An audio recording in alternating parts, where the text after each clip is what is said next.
Šī filma veidot ar jaunatnes starptautisko programmu aģentūras īstenotās Latvijas un Šveices sadarbības programmas, atbalsts jaunatnes iniciatīvu attīstībai attālos vai mazattīstītos reģionos atbalstu.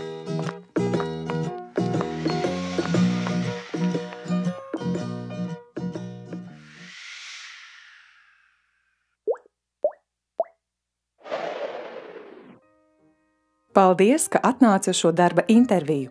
Sāksim ar to, ka tu īsumā pastāsti par sevi. Mani sauc Žanis, man dzimšanas diena ir 25. maijā. Principā es esmu pabeidzis pamatskolu, man tur bija ļoti labas atzīmes dažos priekšmetos, bet ar dažām skolotājām man nebija pārāk labas attiecības. Vēl man mājās ir māsa, viņa dažreiz neklausa, ko es viņai saku. Man ir hobiji, kuri man patīk. Vispār es vēl neko tādu īpašu neesmu savā dzīvē paveicis. Vai tu viņu pieņemtu darbā?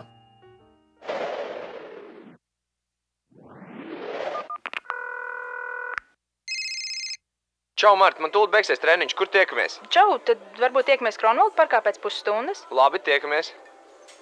Vai viņi tiešām satiksies vienā laikā un vietā?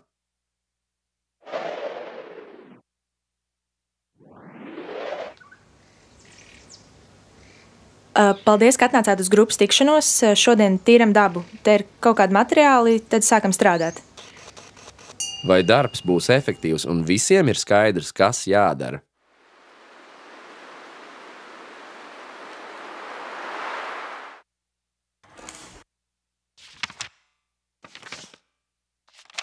Pirms dodies uz sarunu, esi sagatavojies un padomā, ar kuriem cilvēkiem tu runāsi un ko viņiem ir svarīgi uzzināt no tevis. Stāsti svarīgāko. Ko varēja darīt citādāk? Paldies, ka atnāci uz šo darba interviju. Sāksim ar to, ka tu īsumā pastāsti par sevi. Sveiki!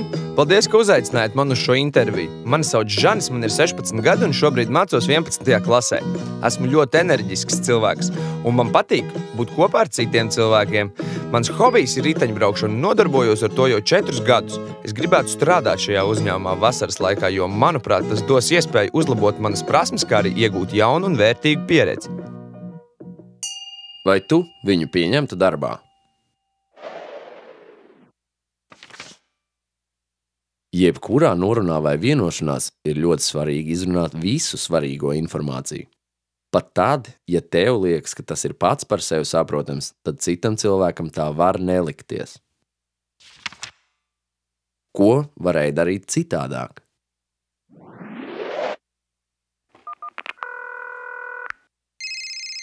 Čau, Marta! Man tūlīt beigsies treniņš. Kur tiekamies? Čau, man laikam ērtāk būtu tikties parkā pēc pusstundas. Labi, tad varbūt varam tikties pie Strūklakas 5. Vai tev tas derēs? Jā, čau!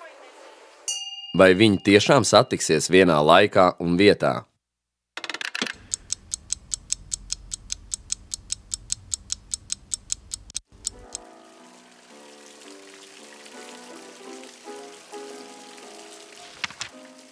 Ja tavs uzdevums ir dot norādījumus citiem cilvēkiem, tad vienmēr pasaki, kas jādara, kuri cilvēki darīs ko, līdz cikiem ir jādara, kādam ir jābūt rezultātam. Lai rezultāts izdotos un cilvēki zinātu, kas konkrēti ir jādara, šie jautājumi ir svarīgi.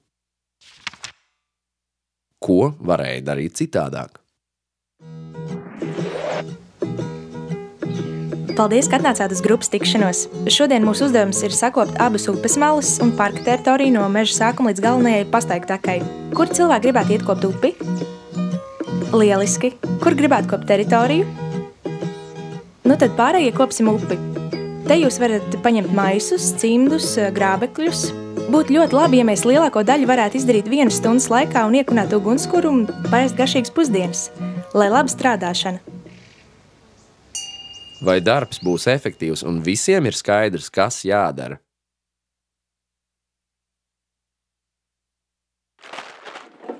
Te būs uzdevums tev. Padomā un atbildi. 1. Padomā par vienu no pēdējām situācijām, kad komunikācija ar kādu tev ir izdevusies ļoti labi. Kāpēc tā? 2. Padomā arī par vienu no pēdējām situācijām, kad komunikācija ar kādu tev nav izdevusies labi. Kāpēc tā? Klau, varbūt pastāstam viņiem, ko mēs zinām par komunikācijas stiliem. Jā, tā ir ļoti laba doma. Tūlīt uzzināsi vērtīgas lietas gan par sevi, gan par citiem, un iespējams, ka tas tev ļoti palīdzēs jau tagad un arī nākotnē. Tad, kad klausies par katru no komunikācijas stiliem, piefiksē, kurš vislabāk atbilst tev, kurš taviem draugiem un kurš ģimenes locekļiem. Čau! Kāds man prieks jūs redzēt! Cik lieliski, ka mēs satikāmies! Es dzirdēju, ka jūs kaut ko pastāstīsiet par manu komunikācijas veidu. Nu, sāciet! Tas taču ir tik interesanti! Veicinātāja komunikācijas stils. Cilvēkiem, kuriem ir ļoti augsts enerģijas līmenis, entuziastiski, aktīvi, patīk būt starp cilvēkiem, kā arī būt uzmanības centrā. Šī komunikācijas tipa pārstāvjiem ir ļoti radoša iztēle un ikdienā patīk radīt jaunas idejas. Viņi pārspīlē un, ja runā ar citiem cilvēkiem, ir skaļi, kā arī viņu teiktais mēdz būt haotisks. Viņi cenšas iesaistīt pārējos savās izpriecās plānos un aktivitātēs, gan saistībā ar darbu, uzdevumiem, atpūtu vai izklaidi. Ir konkurētspējīgi, viņu stimulē kompānija, jo ir sabiedriski, draudzīgi, dzīvespriecīgi. Jautrība un izaicinājumi ir ļoti nozīmīgi motivatori. Šiem cilvēkiem vajadzētu iemācīties disciplīnu, pārdomāt plānus un rīcību, kā arī iemācīties gaidīt. Kā tev liekas, kāds izskatīsies viņa ielūgums uz dzimšanas dienas ballīti? Kādu ielūgumu tu viņam rakstītu, lai viņš vai viņa noteikti atnāktu uz tavu dzimšanas dienu?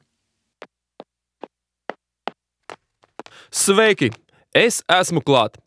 Es arī vēlos dzirdēt, kas ir zināms par manu komunikācijas stilu. Kad es aiziešu uz otru pusi, tad jūs sāciet stāstīt. Sarunāts? Sarunāts! Kontrolētāja komunikācijas stils. Kontrolētāja komunikācijas tipa cilvēki ir vērsti uz rezultātu sasniegšanu un uzdevumu izpildi. Komandā viņi ir uzdevumu veicēji un tie, kuri satraucas par to, lai mērķis ir sasniegts. Kontrolētāji bieži vien spēj motivēt paši sevi. Viņi ir arī tālāku mērķi orientēti. Viņi izstaro pašpārliecinātību. Viņi uzņemas iniciatīvu gan atsevišķu individu, gan grupu gadījumā, un viņiem patīk nodarboties ar organizēšanu. Parasti viņi uzņemas līderību. Par citiem cilvēkiem spriež pēc viņu darbības rezultāta. Kontrolētāji jūtas ļoti slikti izgāšanās un enerģijas trūkuma gadījumā, kā arī tad, kad nevar paveikt visu ieplānoto. Tas, ko vajadzētu uzlabot, ir savu jūtu izteikšana, klausīšanās citos un sekošana. Kā tev liekas, kāds izskatīsies viņa ielūgums uz dzimšanas dienas ballīti? Kādu ielūgumu tu viņam rakstītu, lai viņš vai viņa noteikti atnāktu uz tavu dzimšanas dienu?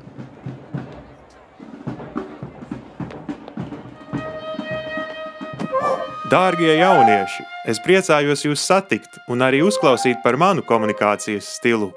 Mums arī prieks! Atbalstītāja komunikācijas stils. Atbalstītāji tipa cilvēki ir ļoti apzinīgi un atbildīgi. Viņi ir ļoti lojāli komandas biedri. Atbalstītāji ir labi klausītāji, un viņi ir arī pacietīgi, uzticami un izpalīdzīgi cilvēki. Ja kontrolētāji ir vairāk orientēti uz rezultātu, tad atbalstītāji uz attiecībām. Atbalstītāji pakļaujas citu cilvēku interesēm, pat ja tas kaitē viņiem pašiem, kā arī viņus neinteresē un viņiem nav nepieciešamība iespaidot pārējos, sacensties vai pārliecināt kādu par savu taisnību. Tuvas, sirsnīgas un ilgstošas attiecības ir tas, pēc kā viņi tiecas. Cenšas darīt to, ko no viņiem sagaida, lai iepatiktos. Viņi vēlas apstiprinājumu tam, ka rīkojas pareizi. Šī komunikācijas tipa cilvēkiem ir bail no noraidījuma, vientulības, citu cilvēku asiem vai skaļiem argumentiem. Vajadzētu iemācīties mērķtiecīgumu, pašam izvirzīt uzdevumus un uzņemties iniciatīvu. Kā tev liekas, kāds izskatīsies viņa ielūgums uz dzimšanas dienas ballīti? Kādu ielūgumu tu viņam rakstītu, lai viņš vai viņa noteikti atnāktu uz tavu dzimšanas dienu?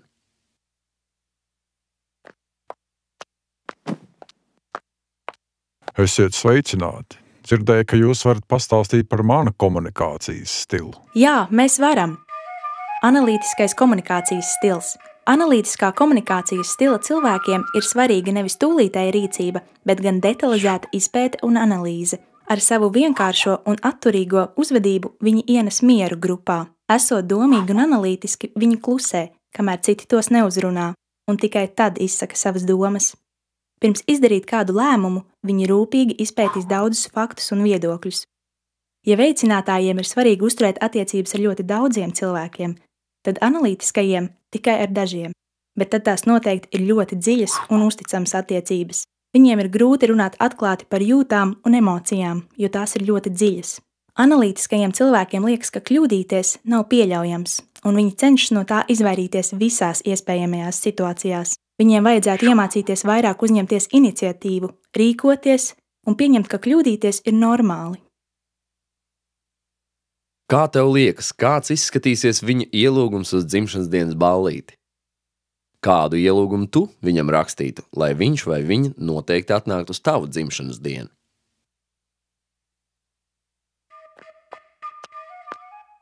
Te būs uzdevums tev.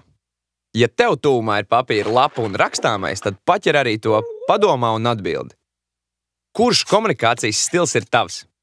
Ar kura komunikācijas stilu cilvēkiem tev ir visvieglāk sadzīvot? Ar kura komunikācijas stilu cilvēkiem tev ir visgrūtāk sadzīvot? Izdomāji? Kā gan ir vieglāk un labāk? Būt kopā ar komunikācijas stilu, kas ir līdzīgs tev, vai nē? Manuprāt, būtu labi apskatīties, kā tas ir realitātē. Ko tu tik nožēlojam te sēdi zem koka? Jāsāk darīt, atrodam problēmu, nocērtam to saknē un lieta darīta. Nav ko filozofēt. Problēmai pa seju un viss notiek. Vai šī bija veiksmīga komunikācija? Ja nē, tad kāpēc?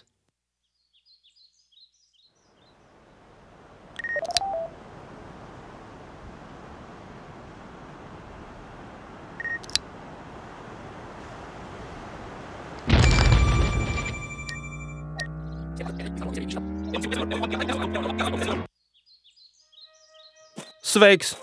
Izskatās, ka tu esi pārdomās. Vai tevi kaut kas nomāc? Varbūt es tev kaut kā varu palīdzēt? Jā, ir lieta, par kuru es domāju un kurai būtu jāpievēršas. Tai būtu nepieciešams lielāks cilvēku un labo domu spēks. Vai šī bija veiksmīga komunikācija? Ja jā, tad kāpēc? Tāpat kā dažādu komunikācijas stilu saskarsmē, ir līdzīgi dažādu kultūru saskarsmē. Mēs redzam redzamo daļu, bet miedarbojamies ar neredzamo daļu. Ja esam neuzmanīgi, tad varam izraisīt gan nesapratni, gan konfliktus.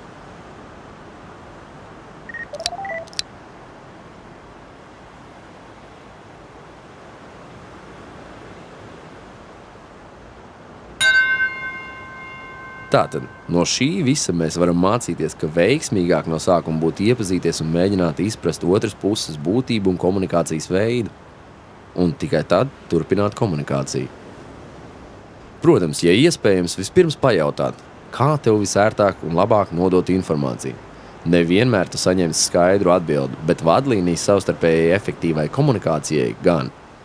Jo vairāk kontaktēsies un pievērsīsi uzmanību komunikācijas procesam, jo veiksmīgāka un efektīvāka saruna būs. Bonusā abi būsiet ieguvēji un sasniegsiet savas vēlmes. Svarīgākais, ko ir vērts atcerēties par komunikācijas stiliem. Katram cilvēkam ir viens dominējošais, vairāk izteiktais komunikācijas stils. Ikdienā ir vieglāk būt kopā un pavadīt laiku kopā ar līdzīgo komunikācijas stilu. Grūtāka saskaņa veidojas ar pretējā komunikācijas stila cilvēkiem, piemēram, veicinātājam ar analītisko un kontrolētājam ar atbalstošo.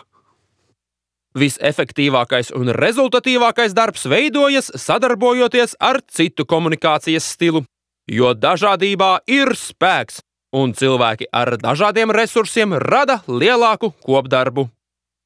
Lai izveidotos veiksmīga komunikācija ar citu komunikācijas stilu, viņam ir jāpielāgojas, rīkojoties līdzīgi tam, kā rīkojas šī komunikācijas stila cilvēks. Runāšanas ātrums, skaļums, žestikulācija, domāšanas veids, darbības veids.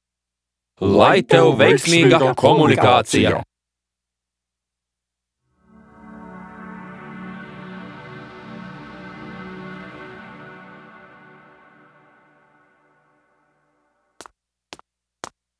Kā tev liekas, kas šiem 3 cilvēkiem ir kopīgs? Stīvs Džobs, Māris Grigalis, Baraks Obama. Vai viņiem ir kāds uzmanības piesaistīšanas noslēpums?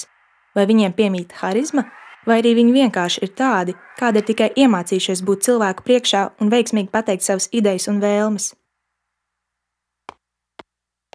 Marta un Žani, man pēc 2 dienām ir jāprezentē ļoti svarīga informācija. Ārparāds, man ir bail, un es to nevarēšu izdarīt.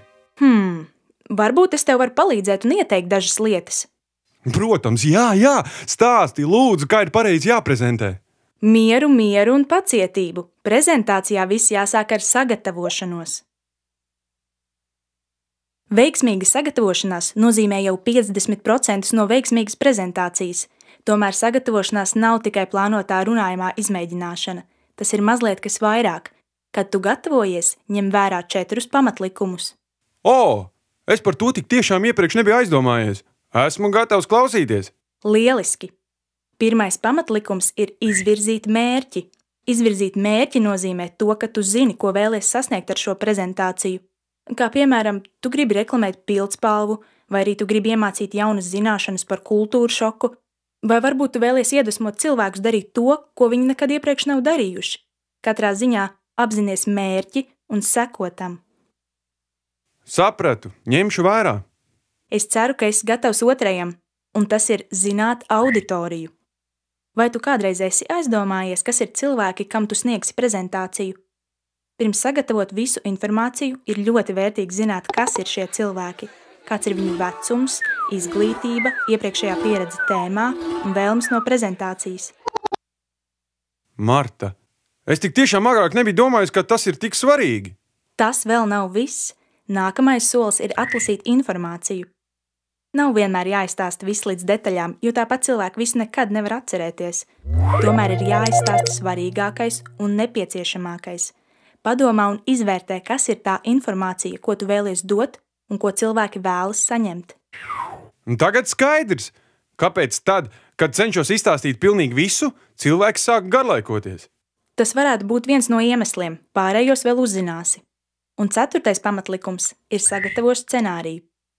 Saplāno, ko un kā, kurā brīdī tu stāstīsi, jeb kā soli pa solim nonāks līdz izvirzītajam mērķim.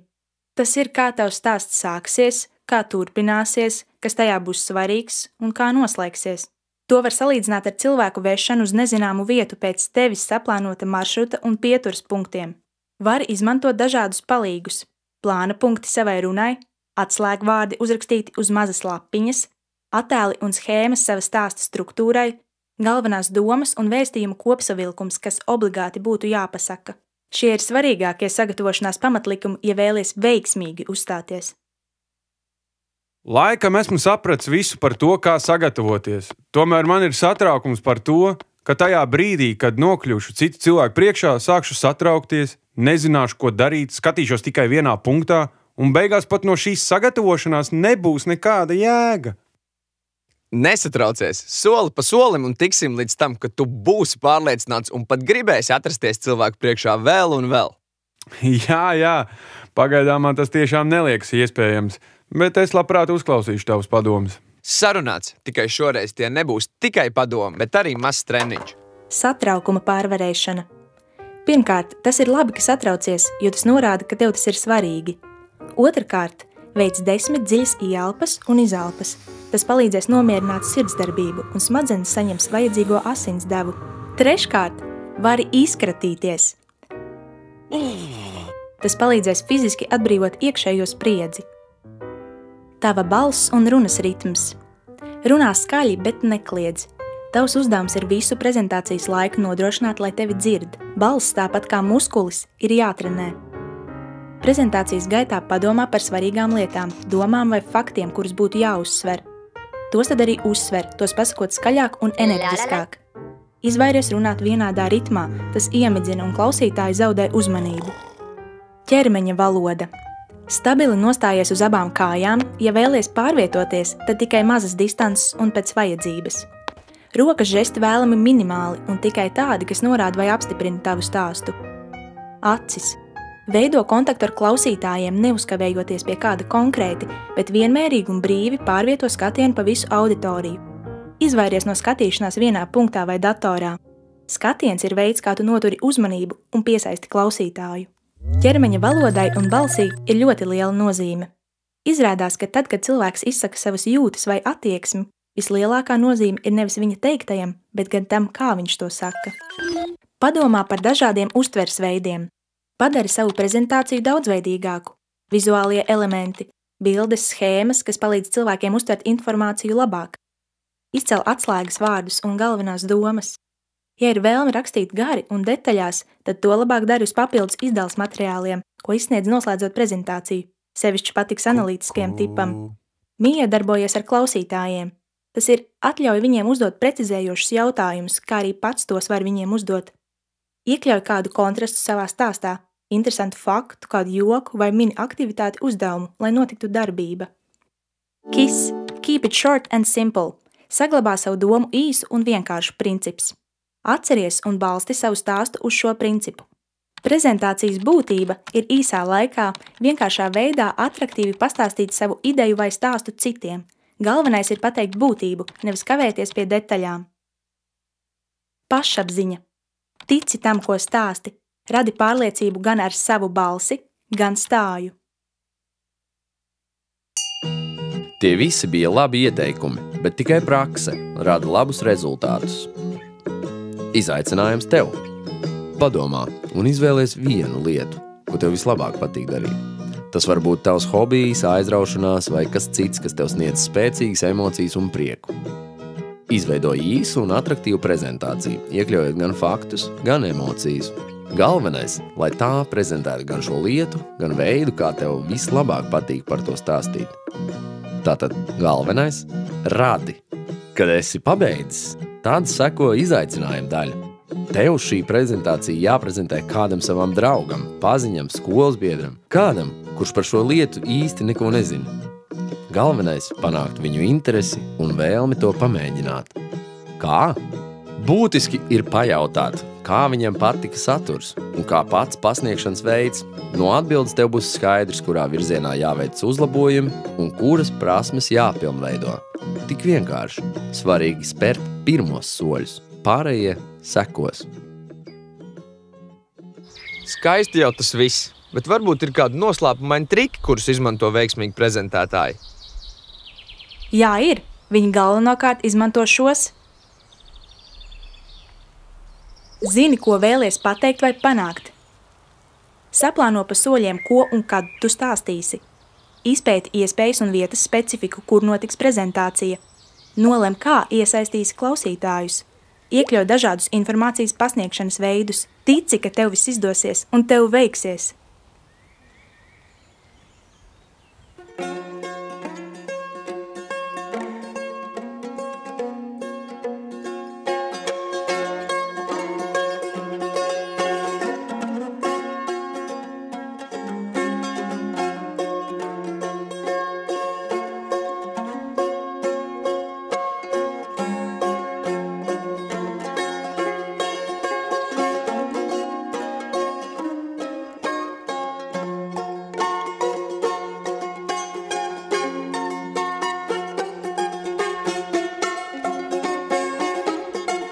Mēs tev ticam!